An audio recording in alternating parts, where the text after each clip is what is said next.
Okay, here's the video from Friday, and I'll just start it off and then I'll slow it down. Um, so at this point we were doing pretty well with our squaring up, getting the blades in fairly quickly, um, but you can see we're all rowing different angles around the pin. So I'll show, there, can you see? Um,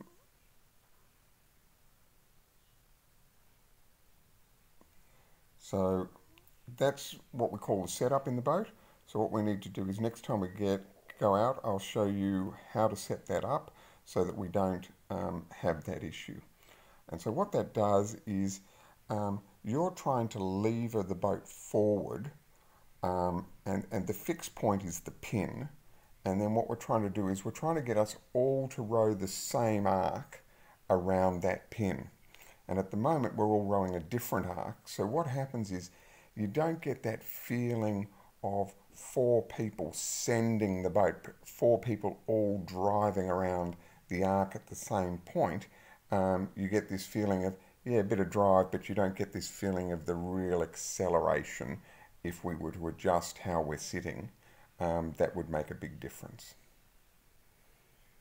So what's good here is if you watch as we're coming forward, we're all actually coming away from the back pretty much in time.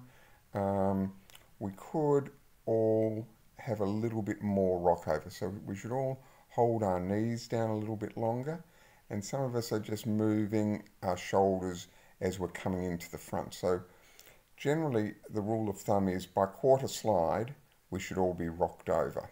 So again, if we put the lines on this, you can see shoulders positioned compared to hips, and then as we move forward you can see a number of people are actually reaching for more as we're coming into the front. And the reason you don't want to do that is you're actually moving the weight of your entire upper body, your torso and your head, towards the stern of the boat, just as you're trying to finish squaring and everything else. So it's too much weight moving at that point in the wrong direction, and it tends to slow the boat down, almost stop the boat a little bit, instead of letting it run along. So we'll want to work on that, and we'll fix that by doing some pause rowing so that we all get used to rocking over to the same angle at the same point on the slide.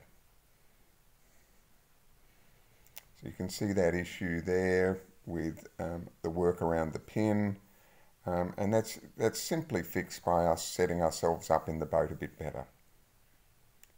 You will notice a huge difference when we do this. That was a really nice catch. And just one last thing I'd like to point out. Now, what I want you to do is look at everyone's hand height just here. We get the blades in the water, and what should be happening at this point should be like this. Should not go up and down, but if you watch what happens, you can see everyone digs a bit deep, and then we all pull down into our waist.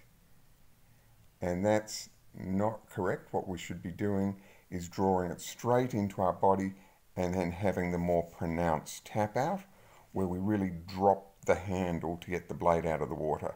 So again, that's why we've been doing those drills with the square blade and the Russian catches, is to help us really develop that really clean tap out at the end of the stroke.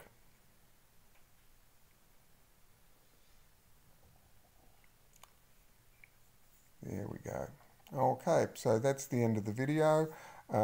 If you find the video useful, please hit the like button. That'll be fantastic. Thanks.